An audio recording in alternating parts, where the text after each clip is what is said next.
राजस्थान के एक छोटे से गांव में एक परिवार रहता था जिसमें अशोक अपनी पत्नी और 3 बच्चों के साथ रहता था। अशोक की 2 लड़की और 1 लड़का था। एक दिन अचानक राजस्थान में भूकंप आ गया था जिसके कारण उनका घर टूट गया। अब वो बेघर हो गए। बच्चों तुम फिक्र मत करो, मैं हूं ना, रोने की कोई बात नहीं है। हम सब मिलकर कोई ना कोई रास्ता ढूंढ ही लेंगे। हमारा तो बस यही घर रहने का एक सहारा था। कैसे ये अपने हाथों से बनाया था। माँ, तुम रो क्यों रही हो? हमारे नसीब में ऐसा ही लिखा था तो बस हो गया, अब आगे की सोचो। वो लोग जैसे तैसे सारा दिन बाहर सड़क पर अपने दिन काटने लगते हैं। उन्हें वहाँ कोई काम भी नहीं मिलता, जिससे परेशान होकर वो दिल्ली जाने की सोचते हैं। सुनो जी, हम लोग दिल्ली ही चलें, वहीं चलकर कुछ न कुछ तो काम ढूंढ ही लेंगे। वो सभी रेलवे स्टेशन पर आ जाते हैं। थोड़ी देर बाद ही राजस्थान से दिल्ली जाने वाली ट्रेन रेलवे स्टेशन पर आ जाती है और फिर सब लोग अपने मन उदास करते करते उसी ट्रेन में बैठ जाते हैं और अगली सुबह दिल्ली जाते हैं। बाबूजी भूख लगी है, कुछ खिलाओ ना, अब नहीं रुका जा रहा, हालत खराब होती जा रही है भूख के मारे। सुनो जी, कुछ भी करके बच्चों को तुम कुछ खिला दो, बच्चे तड़प रहे हैं भूख के मारे। कमला की ये बात सुन अशोक मन ही मन सोचने लग जाता है, मेरे पास तो पैसे भी नहीं बचे बच्चों को कुछ खिलाने के लिए। थोड़ी देर बाद ही अशोक की नजर एक कुली पर जाती है जो देखता है कि वो कैसे पैसे कमा रहा है। लोगों का सामान सर पर रखकर उनको रिक्शे तक छोड़कर आ रहे हैं और किसी का सामान ट्रेन में रख रहे हैं, जिसे देख अशोक भी इस काम को करने लगता है और कुछ पैसे कमा लेता है और बच्चों को कुछ खिलाता है, जिससे अपने बच्चों का पेट भरते हैं। बाबूजी, आप हमारे लिए कितनी मेहनत करके ये पैसे कमा कर लाए ताकि हम कुछ खा सके। बाबूजी, हम लोग पहले कितने खुश रहते थे, ये सब क्या हो गया हम लोग के साथ। बच्चों, जो ऊपर वाले को मंजूर हो वही होता है। ऐसे ही अशोक कुली का काम करता गया और अपने बच्चों का पेट भरता गया। वो लोग अपना पूरा दिन तो जैसे तैसे बाहर स्टेशन पर काट लेते थे। फिर रात को रेलवे स्टेशन के पास एक टूटी हुई झोपड़ी थी जिसमें कोई पहले रहता था और वो इस झोपड़ी को खाली करके चले गए थे, तो वो उस खाली पड़ी झोपड़ी में जाकर रहने लगे। धीरे धीरे ऐसे दिन गुजरते गए और वो रेलवे स्टेशन के पास ही बस गए। एक रोज, माँ देखो, बाबा अपने सर पर कितना वजन रखकर उन लोगों का सामान छोड़कर आते हैं और वो लोग उनको थोड़े से पैसे देते हैं।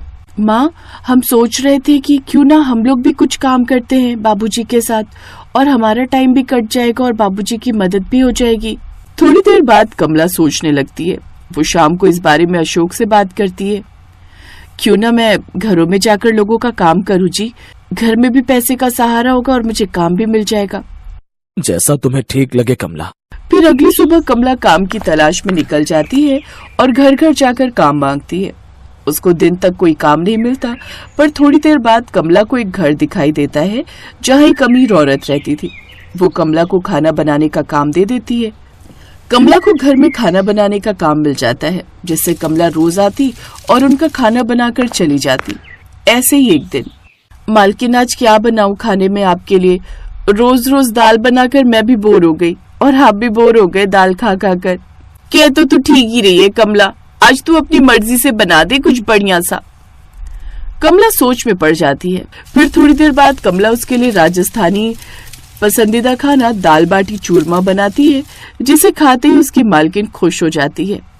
अरे वाह कमला, तूने तो ये दाल बाटी चूरमा बहुत ही बढ़िया बनाया है, आज तक नहीं खाया मैंने ऐसा, तो सच में मजा ही आ गया। मालकिन, ये तो हमारी राजस्थान की मशहूर डिश है जिसे हम लोग बड़े मन से खाते हैं और जो भी लोग बाहर से आते हैं ना, वो भी उसे वहाँ जरूर खाते हैं।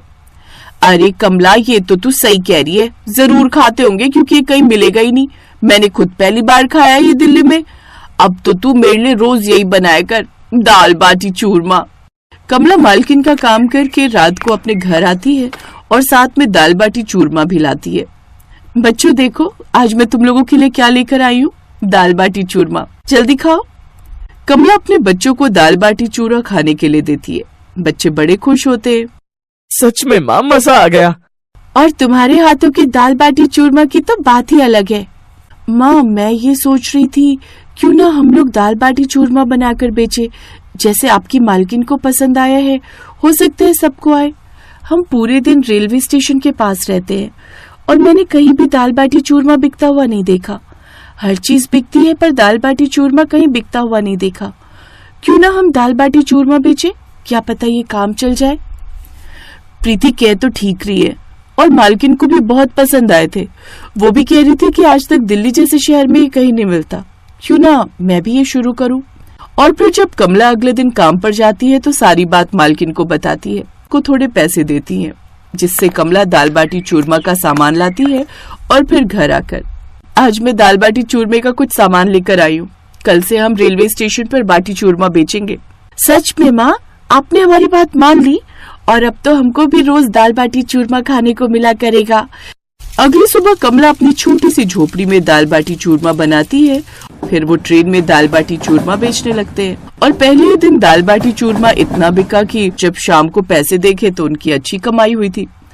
उस दिन के बाद उन्होंने पीछे मुड़कर नहीं देखा। कमला ने मालकिन का काम छोड़ दिया और वहाँ किसी और काम वाली को रखवा दिया। अगर दाल बाटी बनाती और अशोक और रोहन उसे स्टेशन पर ट्रेन में फेरी मारकर बेचते। और फिर धीरे धीरे कमला की दाल बाटी चूरमा बहुत बिकने लगी, जिससे उनका घर भी छोटा पड़ जाता था बनाने के लिए। कमला, अब तो घर भी छोटा पड़ जाता है, क्यों ना हम अब एक दुकान किराए पर ले लें। कुछ दिन बाद वो रेलवे स्टेशन पर ही एक किराए की दुकान ले लेते हैं, जिसका नाम वो गरीब की दाल बाटी चूरमा रखते हैं। अब सब लोग उस दुकान में आने लग जाते हैं और अशोक भी अपना कुली का काम छोड़ देता है और अपनी दुकान में लग जाता है। धीरे धीरे उनकी दुकान बहुत अच्छी चलने लगती है। उन्होंने अब दिल्ली जैसे शहर में एक घर बना लिया, जिसमें वो सब लोग अब खुशी खुशी रहने लगे।